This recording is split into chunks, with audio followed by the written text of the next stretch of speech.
Greetings to all of our stakeholders, educators, individuals, arts organizations, artists, art lovers, art creators, all of y'all. We're back. My name is Michael. I'm the Education and Outreach Coordinator here at your all-inclusive, purpose-built home for more equitable arts education. And we're here with another installment to our Common Time one-on-one interview series where we sit down with the best and brightest from our favorite field, the arts, just to kind of see life from their point of view and hopefully get some gems that not only am I lucky enough to hear from these great people, but that will hopefully leave an impact with the rest of our community as well.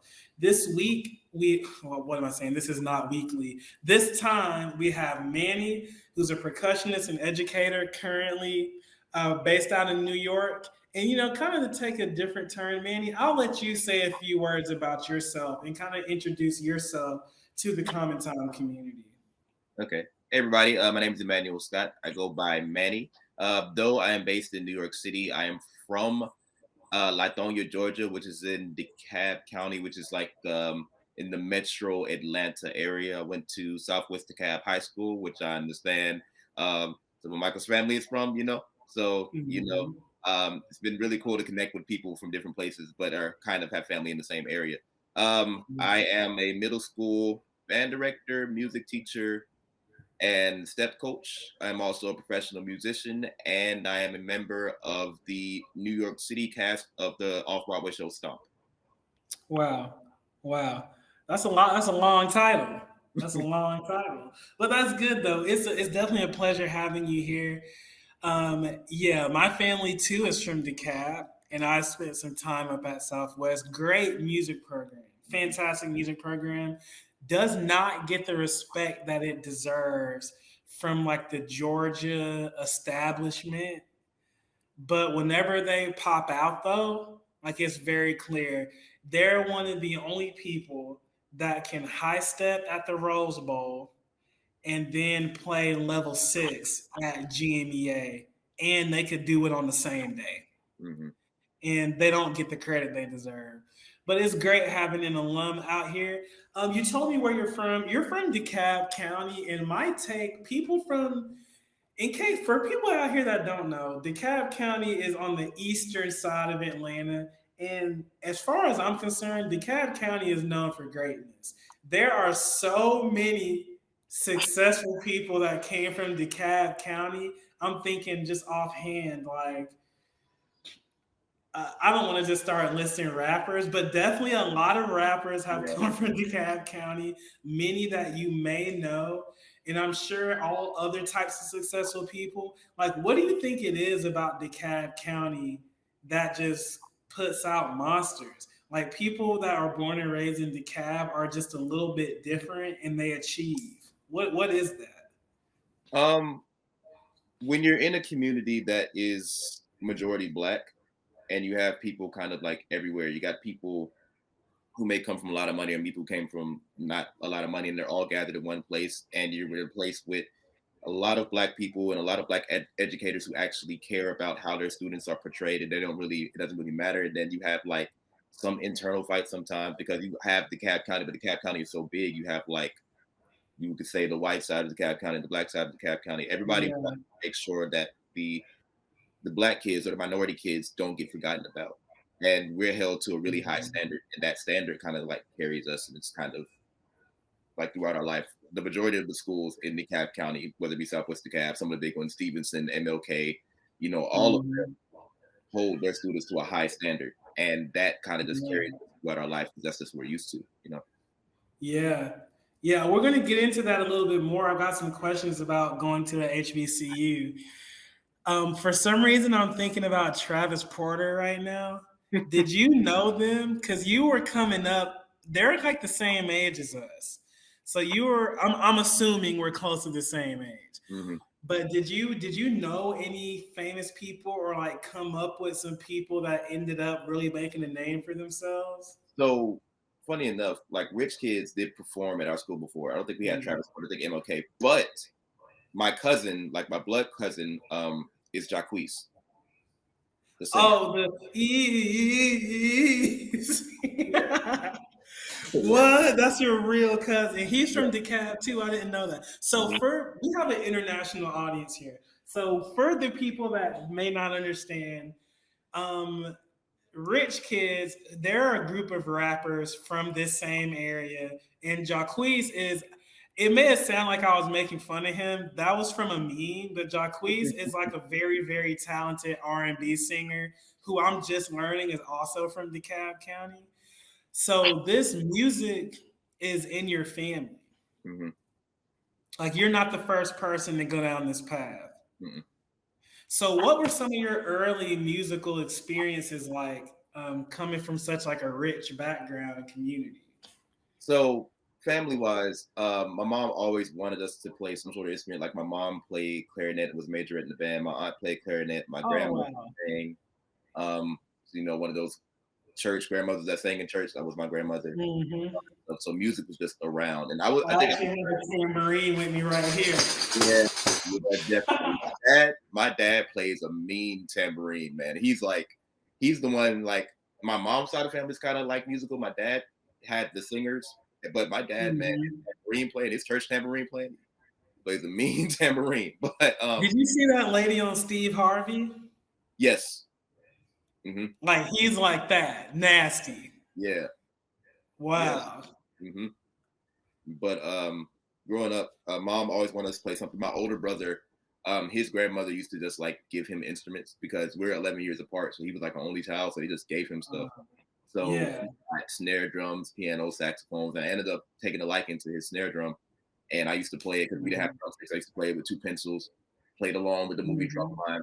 And then after Drumline, I went to middle school. And middle school is where I started in elementary school. We had like fifth grade band. Middle school is where I really, really cultivated like being in a music program with my band director, Mr. Williams. And Did you go to Chapel Hill too? no, I went to Champion. Okay. Yeah, Champion had just started that year. It was at the old Stone Mountain Middle School. They moved Stone Mountain Middle School and Okay. gave us that building. And then I was there for sixth grade class. And from learning with Mr. Williams, um, I figured that I wanted to be a band director in middle school. And from Yeah. Champion, yeah, I went to Southwest DeKalb.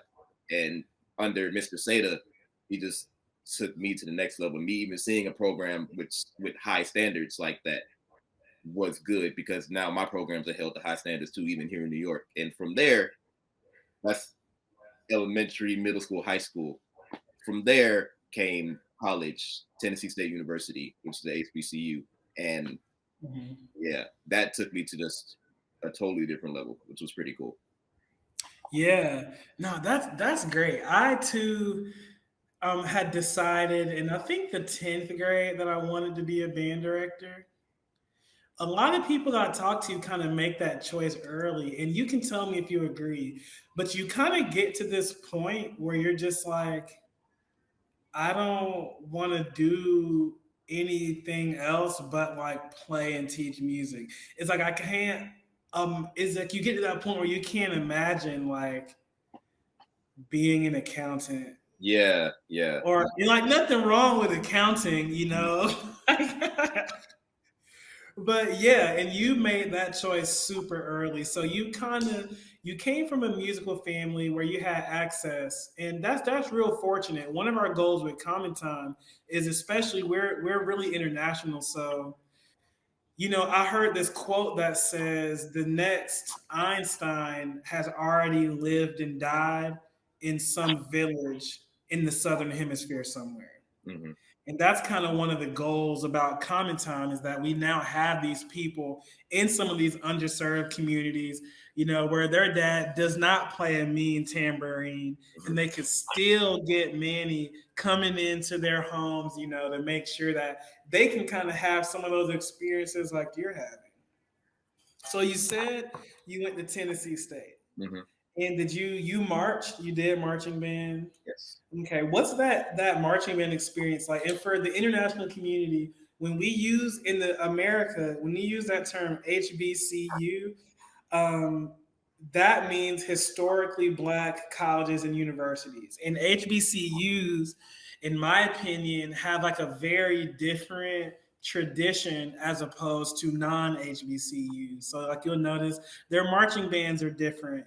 I did not go to one personally, so I can't pretend like I know the ins and outs of HBCUs. But that's the reason why they're in other countries they just call college college. So I can imagine people wondering like, why do they call these colleges like black colleges? But what was that? What's that marching band experience like? Because I saw drumline too. Also, drumline hit when I was in middle school. Um, and I've seen being from Columbus, like Morehouse and Tuskegee play every year in Columbus. Fort Valley, Albany State play every year in Columbus. So that was kind of my experience with marching band. But what was it like being in one, like being there?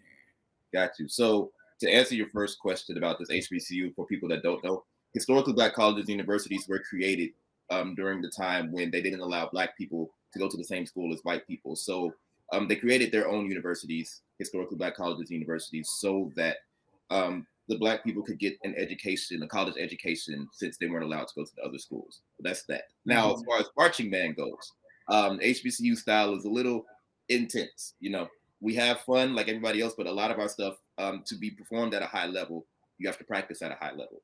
And it's very fun, but also very almost like military in the way that you have to be disciplined and stuff like that, because everything must be done to a high level. And we're here to have fun, but we're also here to perform at very high levels. Like some schools, because I also went to Southern Illinois University and for my master's, and there's what? Yeah. You know, Chris Butler was my drum teacher. Because, you know, he went to Columbus State. Yep. Chris Butler was my drum teacher in like 2010. Ooh, Chris Butler. Wow, it's a small world. Maybe that's why I feel like I know you. Yeah, I think it's only. Yeah. Okay, so I'm sorry to cut you off, but I had to just shout out Chris Butler real quick. Yeah, he's great. He's amazing. I love him. But yeah, so going to those two schools, definitely see the difference. But HBCU band, it's about high energy. It's about dancing and doing all of that with high musicianship. Like other schools might sometimes like put their instruments down to dance or do like little bounces, but HBCUs actually dance, like put in actual dance moves. Like there's choreography, like it's a full, y'all can dance.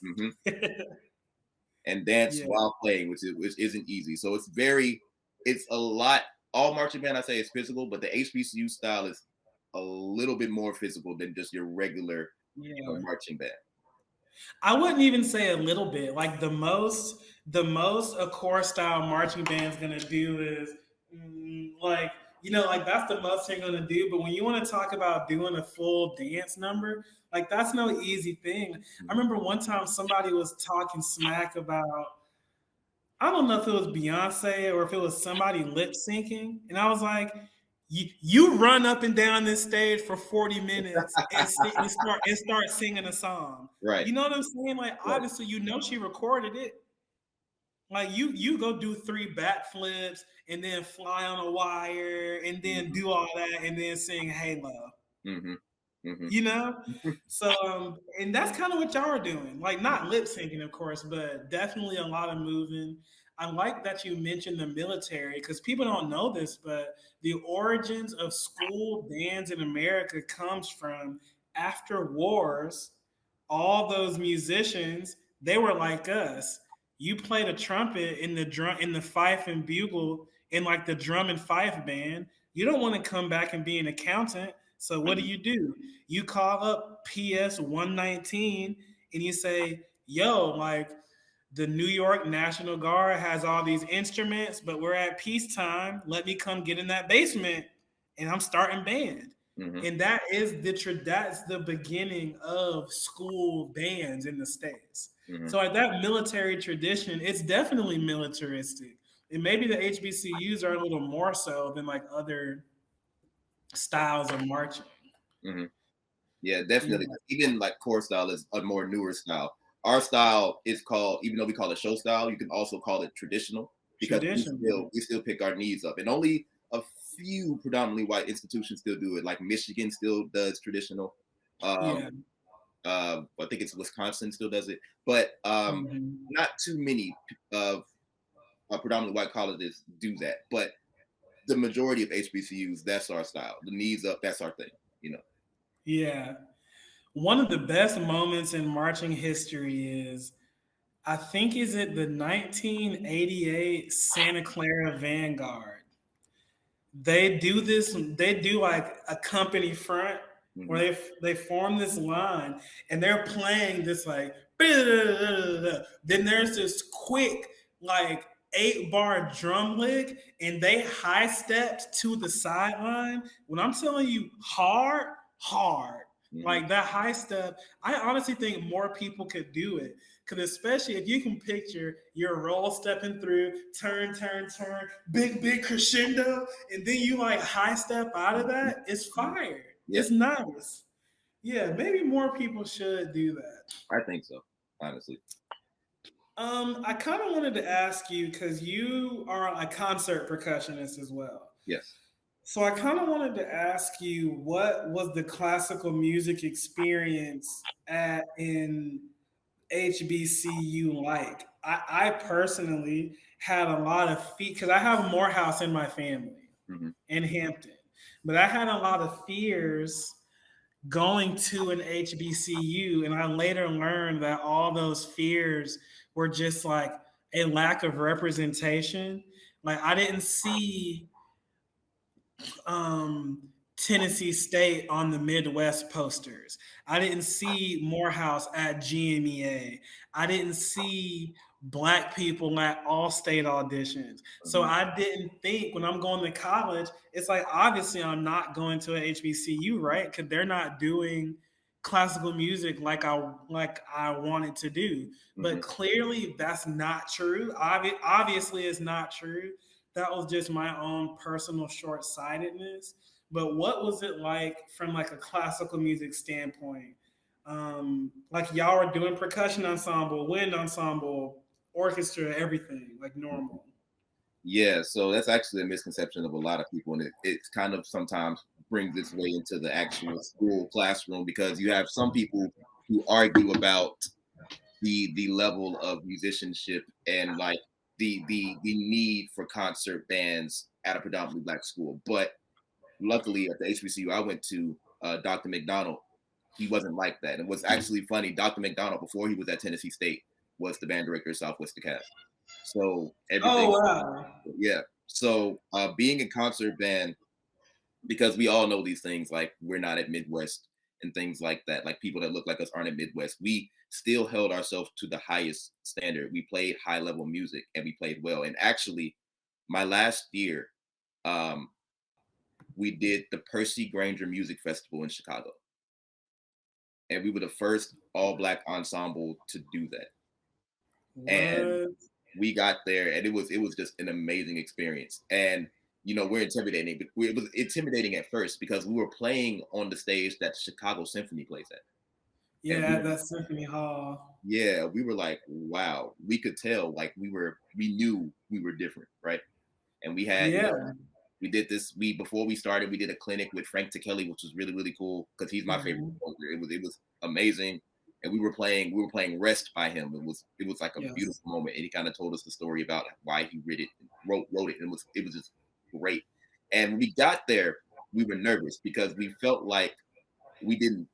It almost was like almost a little bit of imposter syndrome because it's like, Yeah, like I'm not yeah, supposed to be here. yeah. But then we weren't. We were either the last group or the second to last group because they were going to put us at the end because they wanted everybody to see who we were. They were either going to talk Yeah. about us bad or good. But we heard the first group play, and we were like, "Oh no, we're supposed to be here." Yeah, no, no. The first, Yeah. first group played, and we were like, "Oh no, yeah, we're here." It was like Yeah. those moments where you think everything. Sometimes you have this image in your head of people are better than we are because they just don't look like us. But then when they Yeah. played, we were like, "Oh no, no, no, no, we're here." You're supposed to be here. Yeah. That imposter syndrome is real. Sometimes I get it because I've been living overseas for the last few years, And especially over here in Dubai, I don't get it as much, but in China sometimes, because like East Asia is like the future, like Mhm. China, Japan, Korea. When I was walking down some streets in China, I just used to think about Wesley Chapel, Mhm. Candler Road, Gresham, Glenwood. Then before that, Columbus, Mhm. Victory Drive, Buena Vista, and I just used to think to myself like, I I'm not supposed to be out here. Mhm. Mhm. I'm not supposed to be here. But it's that concept. I've been using this term lately of it's written in stone. And I'm not a Calvinist, but I kind of have this idea that like you being in Stomp was written in stone when your existence was just a thought. You know what I'm saying? And like, no, not that I'm believe in like necessarily destiny, but it's just like what's for you, I can't take. Right. Like no one can, Right. And that moment was for y'all. Um, dang, so that was probably an awesome experience, like going Yeah. to Chicago like that and playing in Symphony Hall.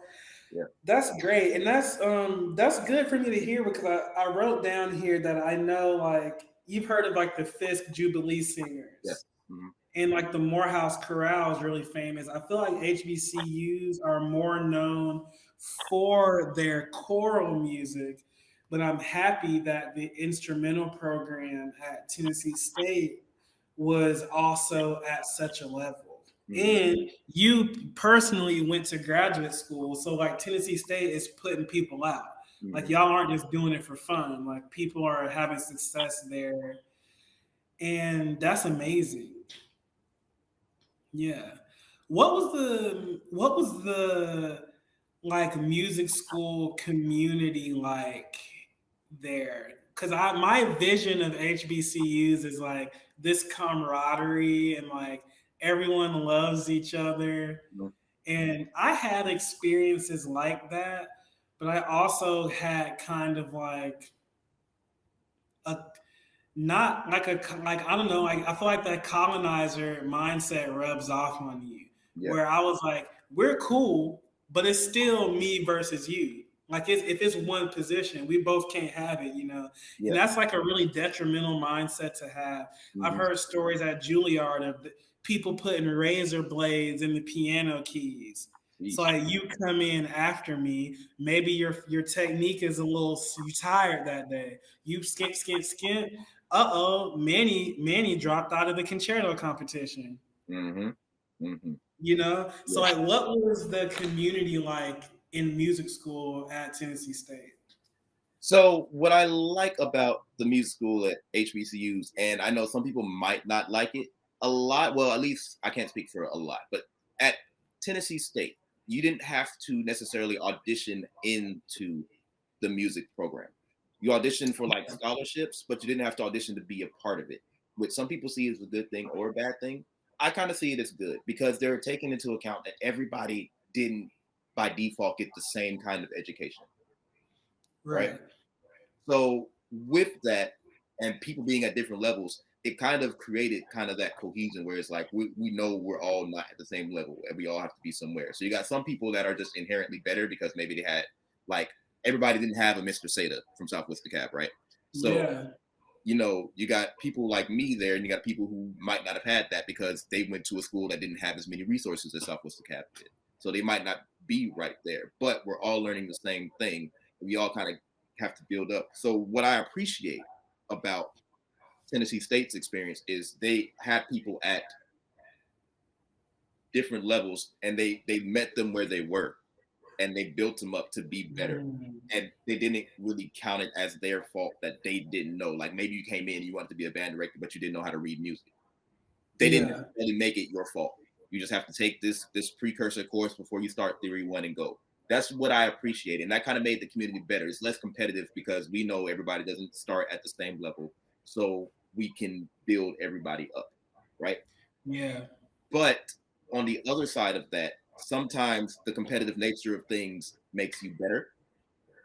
And though we might have like competition between a lot of us, just like internally, um, sometimes because it's less competition, it takes a little bit more work to make sure that you can play at the level that you actually need to play at and take it as seriously as you need to do.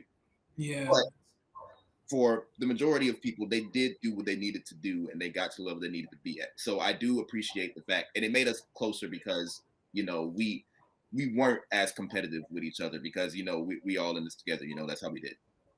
Yeah, that kind of speaks on the founding of HBCUs in general. Mm-hmm. Like I'm thinking back during segregation, you can't be mad if Michael doesn't know how to read. Maybe Michael hasn't been to school in 2 years. You know what I'm saying? It's like I feel like the whole idea behind an HBCU was come as you are. Mm-hmm. Because in a lot of ways, especially 100 years ago, it's kind of like we just lucky to be here. Yeah. The fact that you here, we'll take it from there. As long as you can get here, that's great. I went to Georgia State for undergrad, and I went to South Florida and Tampa for grad school. And I didn't feel like Georgia State was super duper competitive, but I kind of also felt that like by the time I was getting ready to graduate, my because I love Kobe, and there was a period of time where I was like, before I had kids and stuff, where I was like laser focused.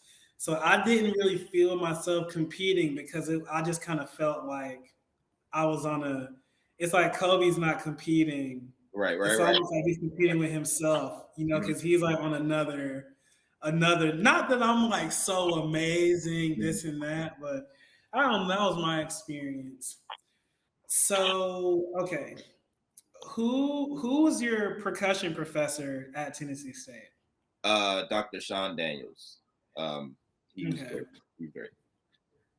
I used to have a dream of wanting to play or like teach percussion at an HBCU.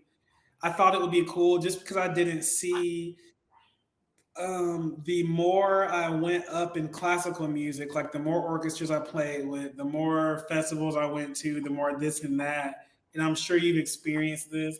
Just the lower numbers of Black people I saw.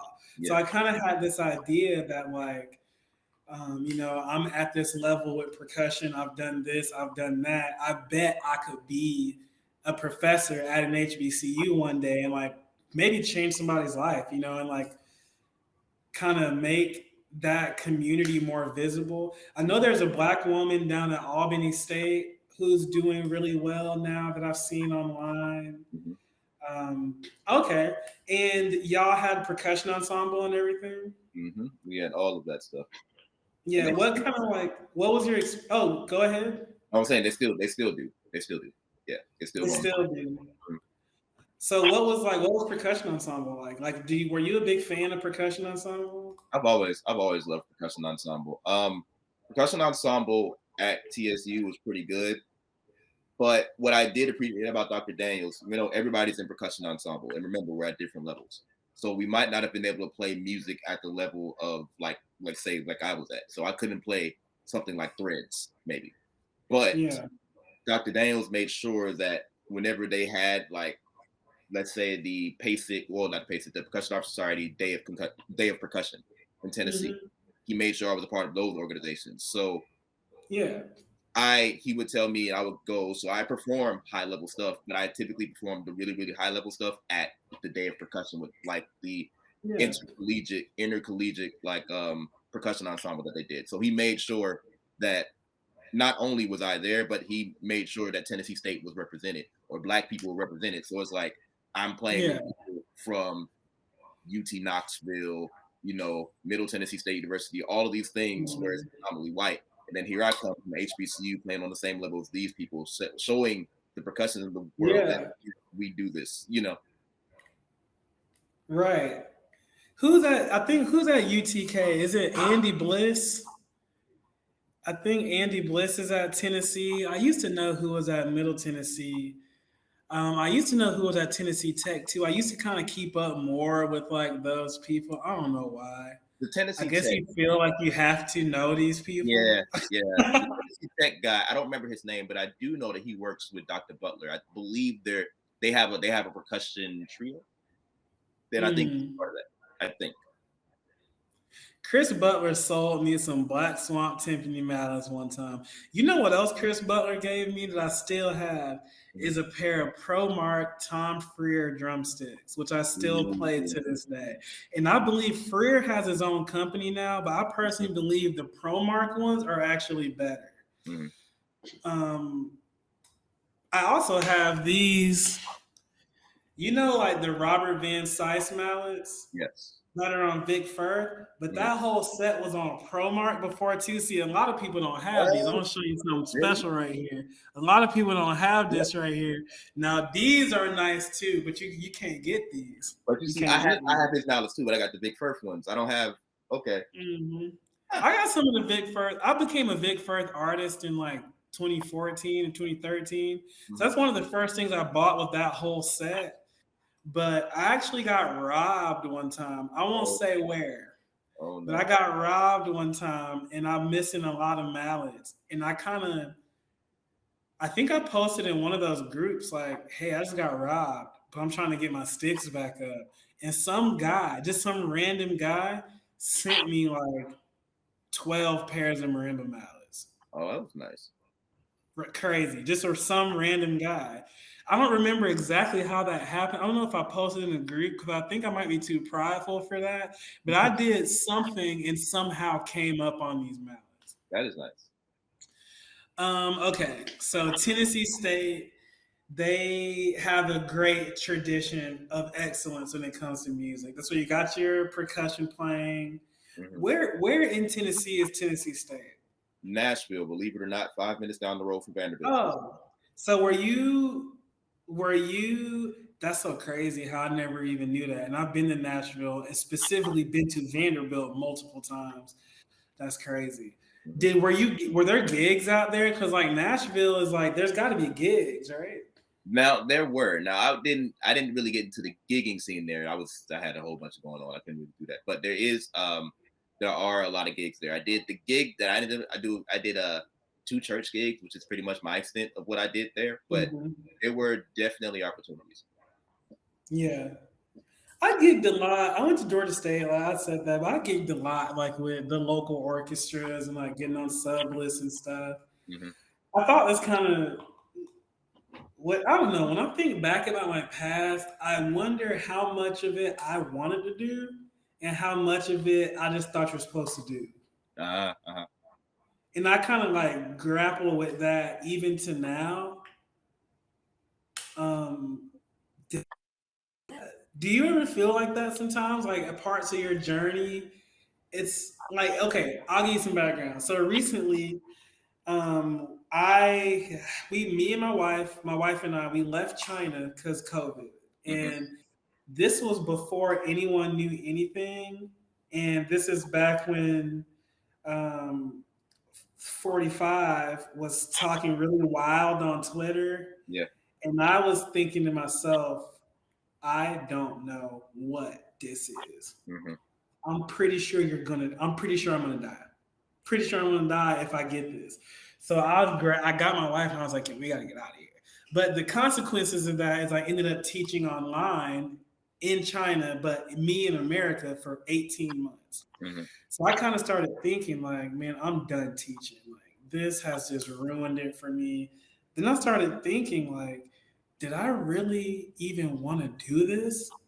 I'm still listening to my 14-year-old self that said, you want to be a band director? I dedicated my life to it. I barely know how to do anything else. Now I'm pigeonholed into this career. I'm online teaching, which I hate. At least I hated it in the setting that I was doing it. So have you ever had any feelings like that? Or do you still question, like, you talked about imposter syndrome. Do you ever still question, like, is this really what I wanted to do? Or did I kind of get on this track and then just hustle so much that it's like you open your eyes and now you're on Broadway. You're in it. You know, do you ever think about that? So not in that way. I don't think I've ever had a case of imposter syndrome for myself personally. But what I did used to struggle with was the concept of the right time. Like, for example, at SIU,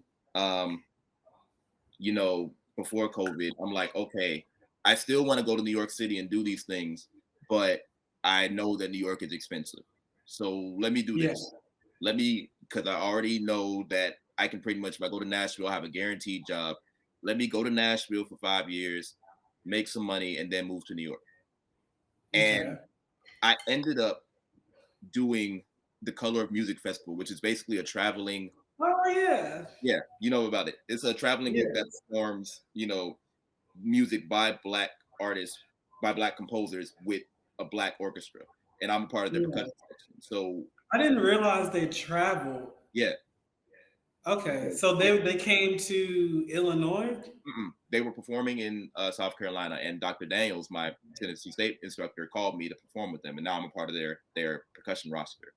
Um, Nice. yeah, we were performing, and we went to go eat one day, and we were talking about New York, and I told him my Nashville plan, and he was like, "I understand that, but you need to go." Yeah. Basically, like you can't, like, you have to think about it. If you wait 5 years to go to New York City, that's 5 years of people doing what you wanted to do, and now you got to wait in line behind those 5 people. So I Yeah. was like, all right, me being religious, like, okay, I'm gonna pray about it, and I'm gonna do Mhm. what I have to do. Like, I know I have to get my certification in New York City, and if God doesn't want me to do it, there's going to be a roadblock somewhere. So Yeah. what I did was, in my second year at grad school, I focused on everything. I took the EdTPA again and passed. I took all 3 or 4 tests I needed for New York City to get my license and passed the first time. And I just went here and everything worked out. And even because I moved here July 2020, middle of the pandemic. Okay. And it was funny because I got a job. I got a job at the school I'm teaching at now in March of 2020, right before everything hit. Like, I Okay. I had a virtual interview and they offered me the job. And I For the next August. yeah. And Okay. then COVID hit. And then the New York City public schools had a hiring freeze. And I was Yeah. like, okay, which means my job may not be guaranteed, but I'm still gonna move. So Yeah. I'm going. it was shaky, at first. And then, in October, the principal, she basically said, we're gonna hire you. Whether we hire you as a sub and you have to get sub pay until we can hire you full time, or we figure out a way around it. And they ended up finding a way around it. So I started off my career as a full-time teacher that got special permission in the middle of a hiring freeze in the middle of a pandemic. So See, nobody can take what's yours. yeah, exactly. Exactly.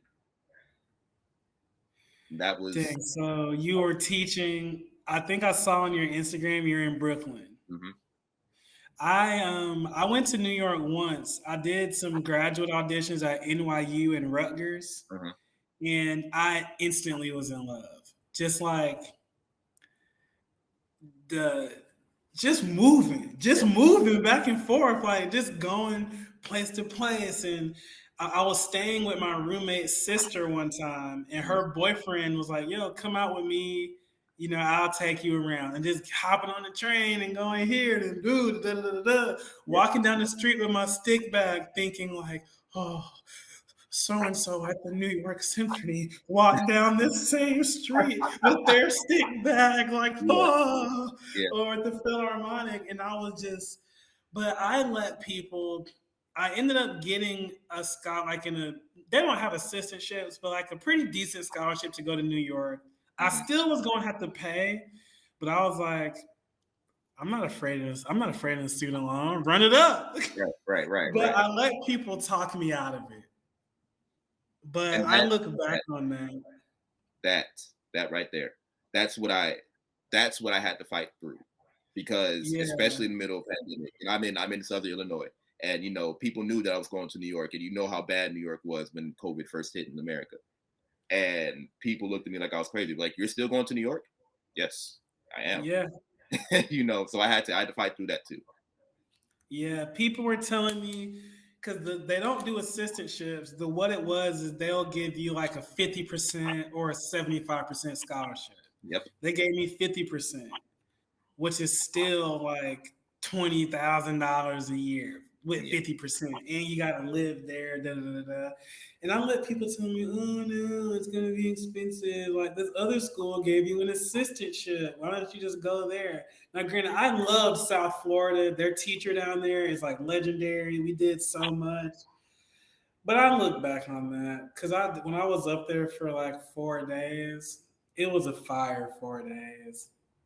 It was That fire. was that was my experience. When I first went to New York, I went to New York for the first time to do a Broadway percussion seminar at NYU, which is where I fell in love with Broadway in Mhm. 2017.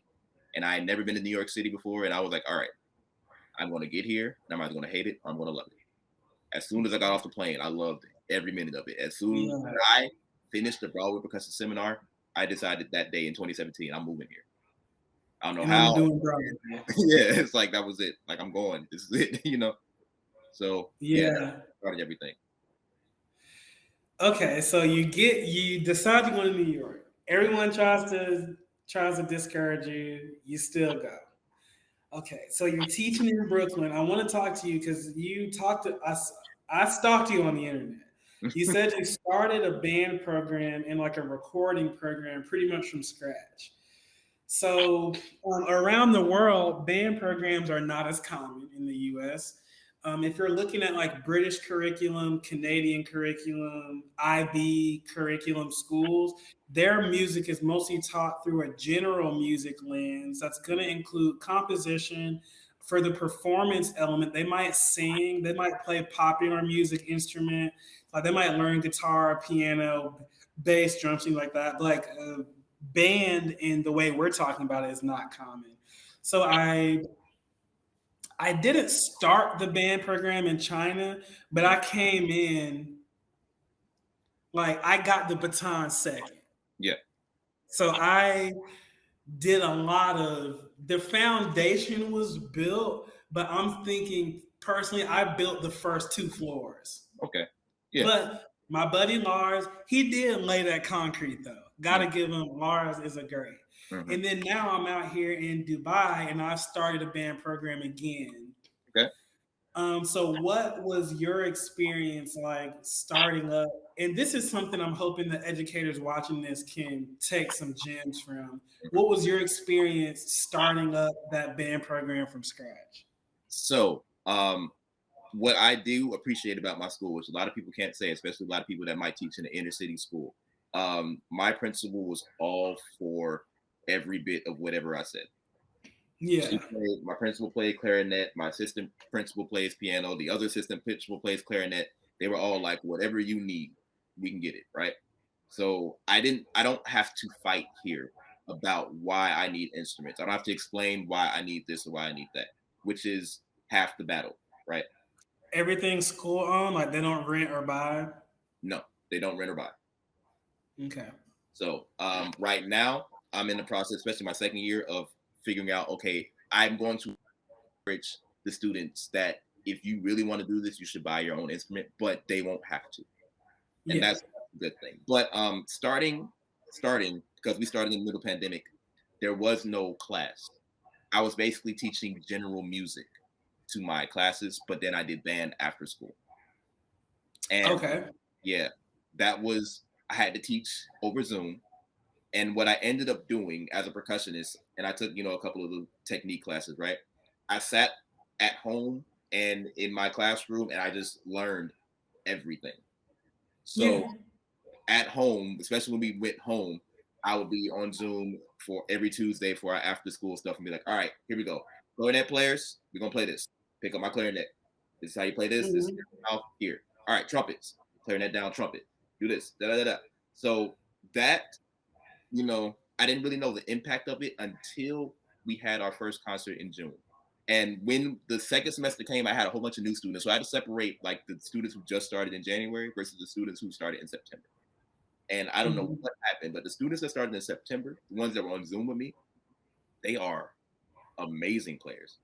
And I don't know how it happened. I don't know what happened, but I think just taking the time for me to learn everything and to be sitting there on Zoom teaching them everything, that kind of brought everything. And we had a good group. We did a concert, we recorded it, and people loved band. They talked to their friends. And I had about 12 students for after school. This is my second year teaching. and they finally made band an enrichment class. So now it's an actual class, and now I teach 7th and 8th grade band. 6th grade is just general music because they rotate every 9 weeks. But I have 7th and Okay. 8th grade band, and I went from 12 to 15 after school students. Now I have a band. 7th and 8th grade, I have about 45 students, Wow. and that was in 1 year. Yeah, that's amazing. Yeah, that's amazing. Also, they really people love band. You Mm-hmm. just got to introduce it to them. Yes. I like that you liked learning the instruments. I always felt I was pretty good at like right now. I own a flute, a clarinet, and a trombone. So like those are my best. I can play some trumpet too now. Don't I can play some trumpet too now, but not as good as flute, clarinet, and trombone. But that's cool. Right now, because our school is so my school is owned by a sheikh Mm-hmm.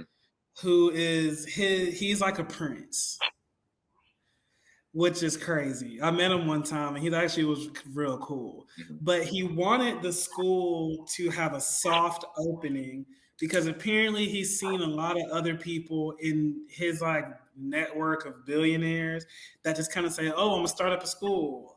And then they say, "Oh, let's pack it out," you know? And then the school has 1,000 kids, but like I'm in a brand new school, and you have appreciation for stuff you never thought of, like a lunch schedule. Yeah. Someone had to make that. Mm-hmm.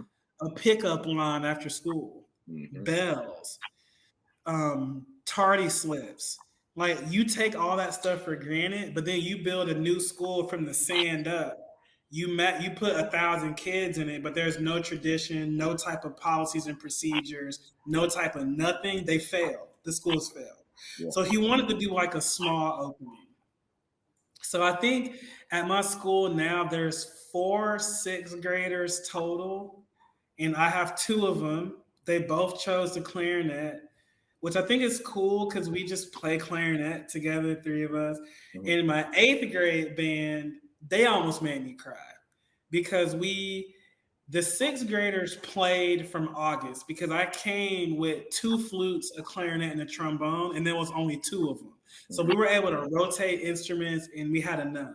But for my 8th graders, I did not have enough instruments for everybody to play. So we did mostly general music.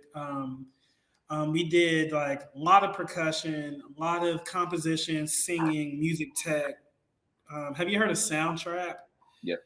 Using that a lot, stuff like that. And then at our concert we just had, we did like a clarinet trio with me and my students. And then the 8th graders sang like a choir piece. They did like we worked together to write like a drum circle-esque percussion ensemble piece. Mm-hmm. But now we finally got all the instruments in, so we started on instruments in like December.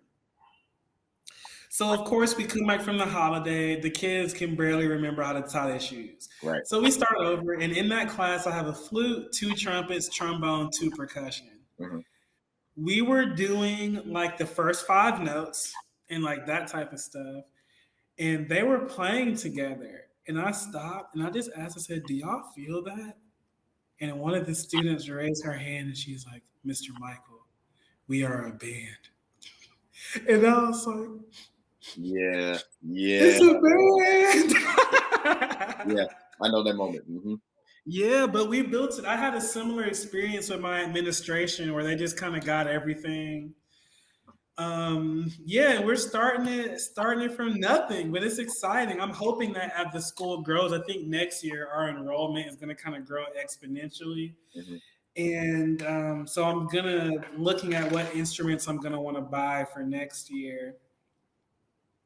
But that's cool, like starting the program from scratch. Any tips for educators for starting a band or music program in general from scratch? Because I'm in the midst of making mistakes now. Yes. I would say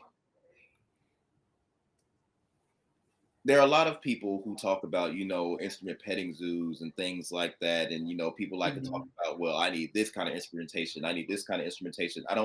Right now, I don't care about all that. You want to play saxophone? Fine. We're going to put you on saxophone. I don't care because I got this girl who was good on flute and she wanted to play saxophone. The girl was like 4'8". The saxophone Yeah, all years. You know. right. She was like, I really want to play saxophone. I said, you know what, Brooke, if you can hold it, you can do it. So she got the saxophone and realized it was too big for her. Now she's back on flute. But my thing Yep. is, look, I don't care about instrumentation. I don't care about what I need. I just want the kids to play something, Yeah. you know, and make them love it.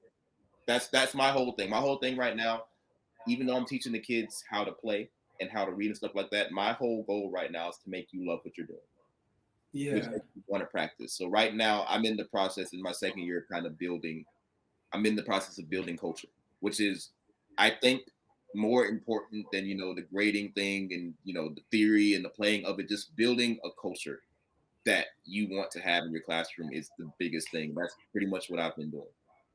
Yeah. You know, Yeah, that is important. That's a kind of an underrated thing. It's like building that culture of excellence. And you've been a part of many cultures of excellence. It's like you're the one to do it. yeah, it's been interesting to say the least. You always have the kids. What I've learned now and why I'm building the culture is there are a lot of kids, especially in this generation, of if I try it one time and I don't sound good, I quit. My buddy wrote a dissertation on that. It's called grit. Hmm. And I think he defined grit as the ability to be bad at something and continue. And he did his whole dissertation for his PhD on grit in music students.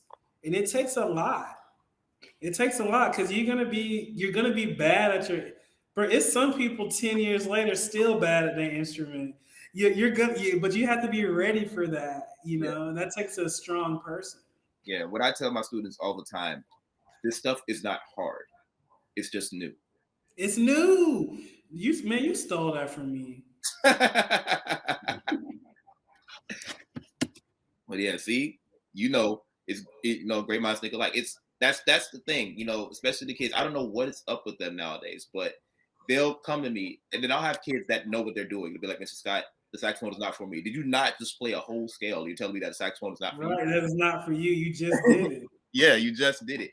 And I have that problem here, and I also have that problem with because I'm building two things from the ground up. You rent a recording studio, so we actually have a recording studio teacher, so I don't do that now. But what I Okay. do is I do step. Hmm.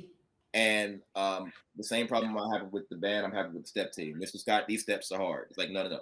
It's just new, you know. Yeah. And Yeah. just what I realized, what is kind of lacking with my students, and I don't know if this is a general thing, but I can see it, it's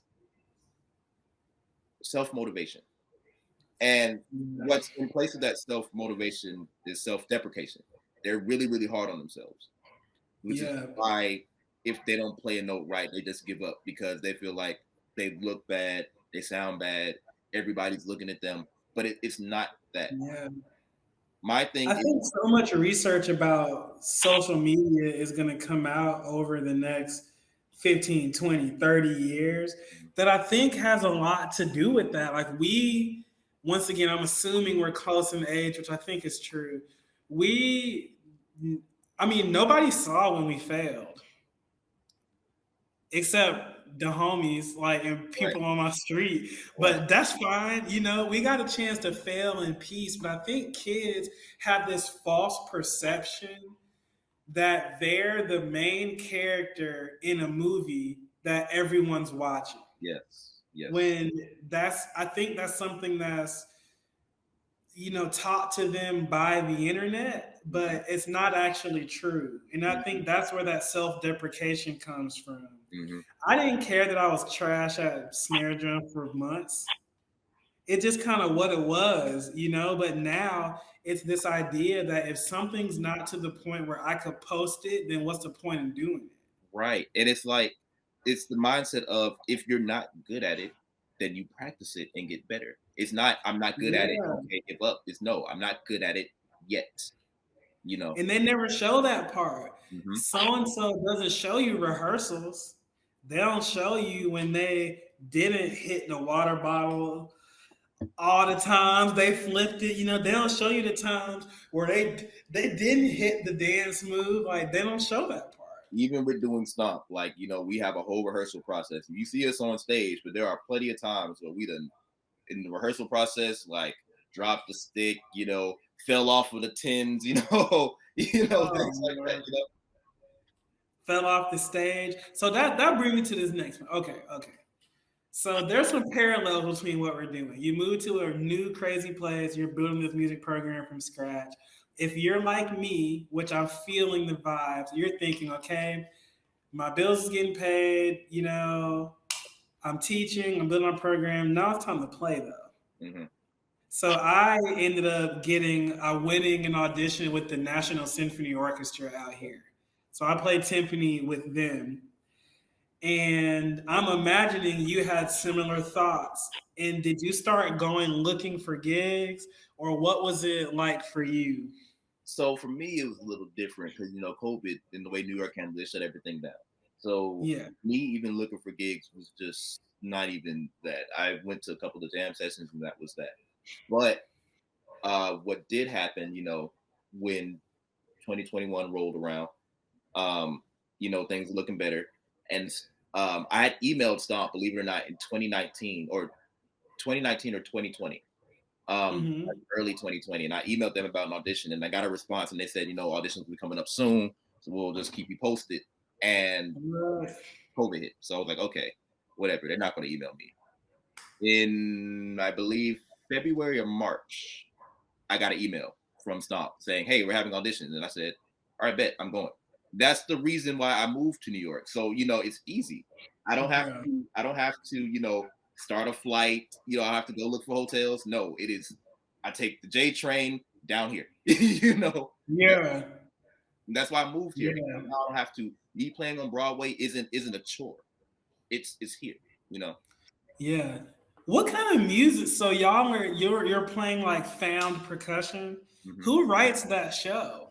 So our director Luke Cresswell, he wrote most of the stuff, and none of it is written. It's all taught by rote. Okay. Is there any dialogue? So it's just straight what it's like an hour of just straight drumming and moving. Yeah, but it's what makes it interesting because people like hour drumming and no talking. What? So what makes it interesting is kind of like what we do with it and how we find it. It's like this is a broom, right? Regular Mm-hmm. broom. We're gonna show you how much you can do with a broom, and you're in the audience like you can do that with a broom. And next thing we pick up is matchboxes, and they're like, okay. And then we start playing. They're like, with matches though, Right. So Isn't this a fire hazard? luckily it's not because they take the parts off. But then I figured that would be the whole sound though. so it's a special thing they do. So we're shaking the boxes with matches in it. Okay. Yeah. Okay. And they take the tips off and they soak it in a special solution so nothing catches on fire because that actually has happened before. Oh So yeah, I can imagine. so we do that. So it's pretty much safe to do that. Then got hands and feet, and throughout the show, you're just thinking, why in the world can they do all of this with this? And then Right. why am I laughing? Why is this show funny? And then that's when people like it, because it's kind of like Yeah. they never expect. If you leave the show and you want to go home and start playing on your sync, then we know we did our job. So is it funny because I've never seen the show, bro. Are you standing there like mm, mm, mm? That really And then like the other people come in and then it's like funny because you're sometimes stuff like that. Sometimes a lot of stuff like that. It's really about the discovery of music on whatever How does it fit into your teaching? Because you teach full time, right? Yes. So it works pretty much how it's what I love about it is I get off at 3:15 and then I have to be at the theater at 6:30. So I got between 3:15 and 6:30 to do whatever. Most of the time I just stay in my classroom, and if I'm really tired, I go in my closet and take a nap, and then I go, and that's pretty much it. Because y'all aren't rehearsing anymore. No, not anymore. Okay, but when y'all rehearse, was it like in the summer? No, that is another thing that made everything. We were talking about like something that was meant for you, right? If I would audition at any other time, I would have been able to do it because we had 8-hour rehearsals every day. and rehearsal started the week after school ended. I just want to like raise my hands right now, like the story you telling. So you emailed them in 2019. They give you the oh yeah yeah. Da, da, da, da. So now you've moved to New York. All the people told you don't do it, did it anyway. Hiring freeze, got a job.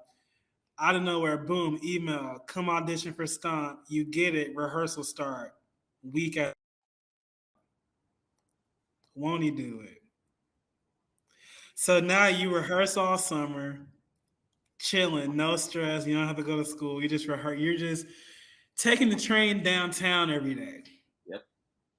And at what point did you look out of that subway window and say,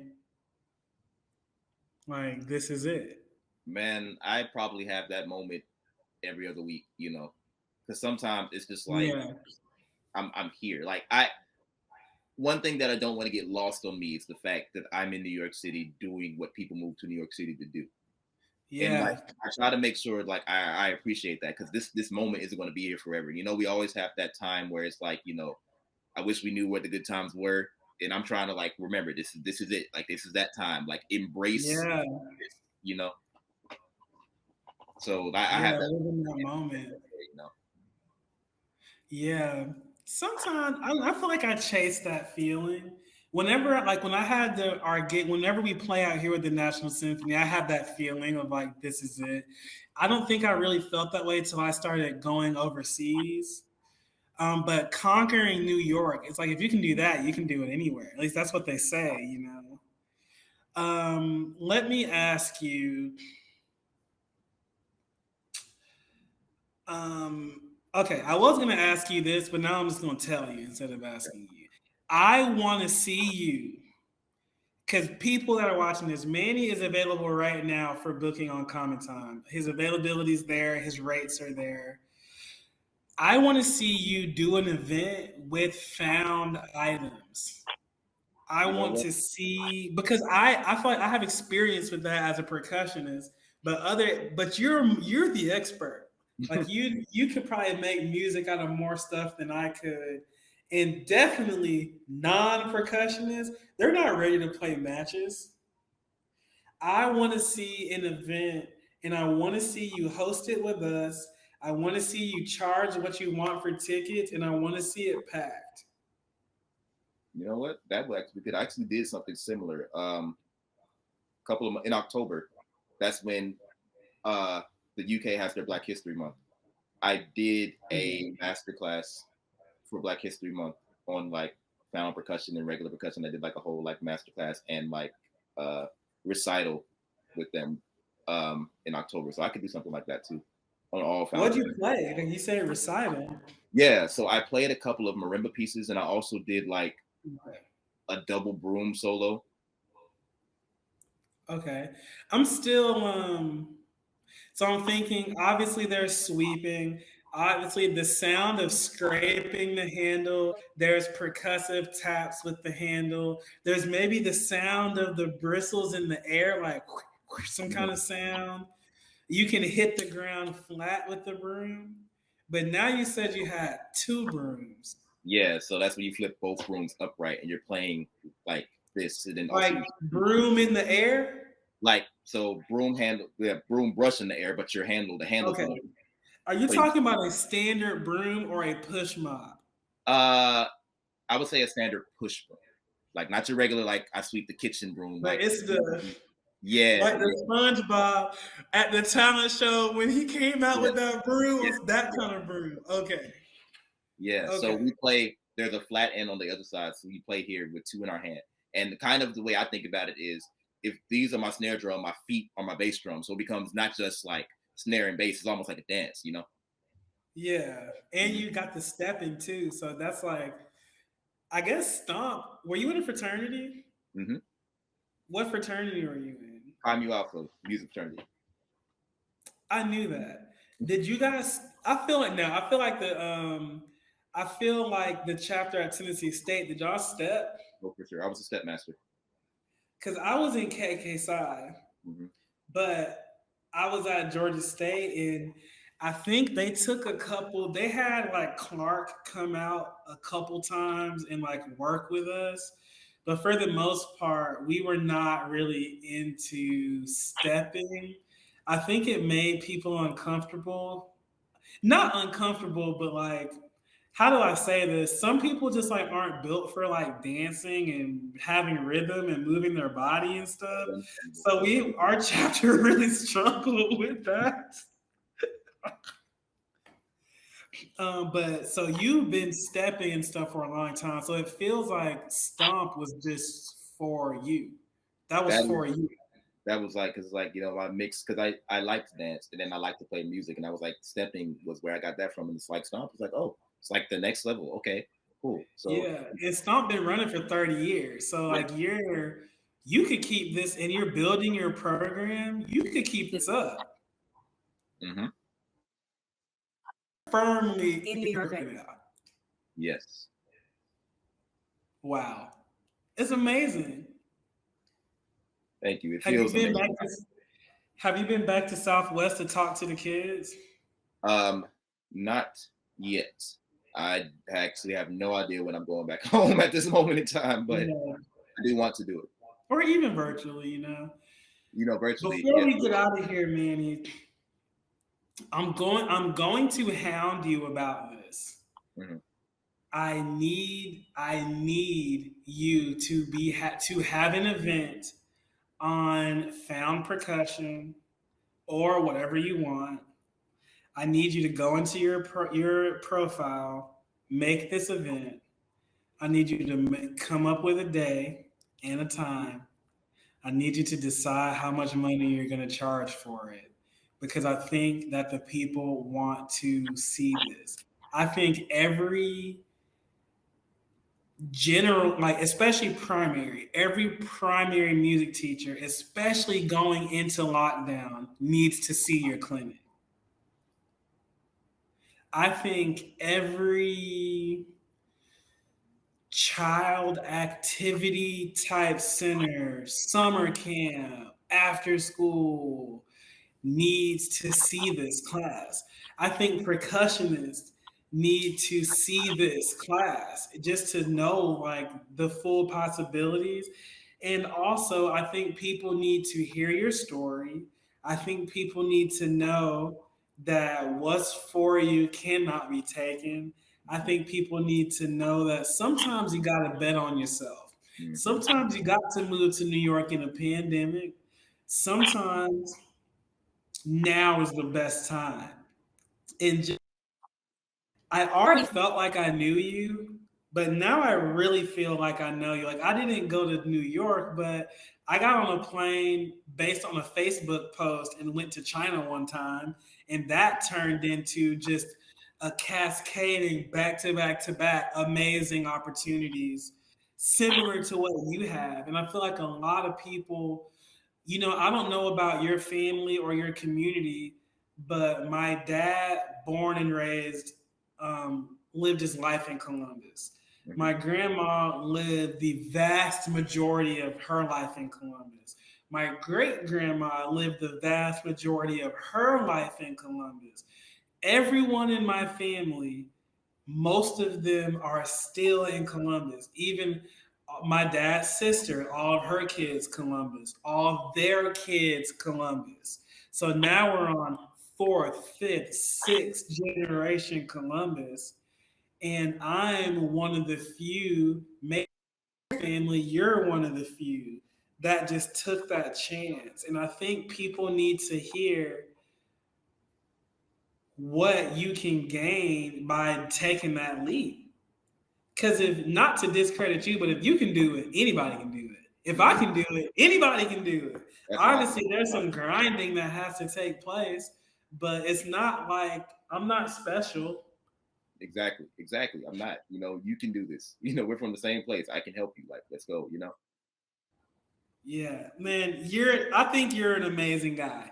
I thought I knew you before. Now I really feel like I know you, and I need to see this event. I need to see it. I'm gonna be on you.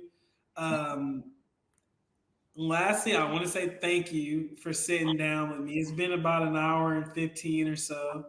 I really hope for the people that are going to view this that you picked up some gems about starting a music program from scratch. I hope that you, especially for the different artists out there, that you picked up some gems about what taking a risk might look like and what doing something different might look like and the power of a good written email, what that can do for you. And I hope that you are able to take, because I feel a little bit inspired um, because yeah, there's just people out there doing what they want to do, and like that's what it's all about, you know. So Manny, I want to say thank you for giving us this time. I want to see that event. Is there anything else that you would like to leave the good people with before we part? Oh yeah, thank you for having me. We're gonna try to get this event now. Probably April popped in my mind, so let's look at April sometime. But if anything, I'll leave you with like, I mean, as simple as Nike says, just do it. I don't care what anybody says about it. If you want to do it, just do it. You know, Yep. that's it. Like today too. Today. Yeah. Manny, thank you so much. I don't really know what time it is there, so have a good afternoon. It's nighttime here. No. It should be like noon, maybe 12, 11. Yeah, it's 12. It's 12:11 right now. I'm about to head out to a matinee. I got a matinee performance today, so that's where I'm going. Well, break a leg. Yes. Don't break any brooms, all right? Right. Manny, thank you so much. All right. Thank you for having me. Thank you. Bye bye. All right.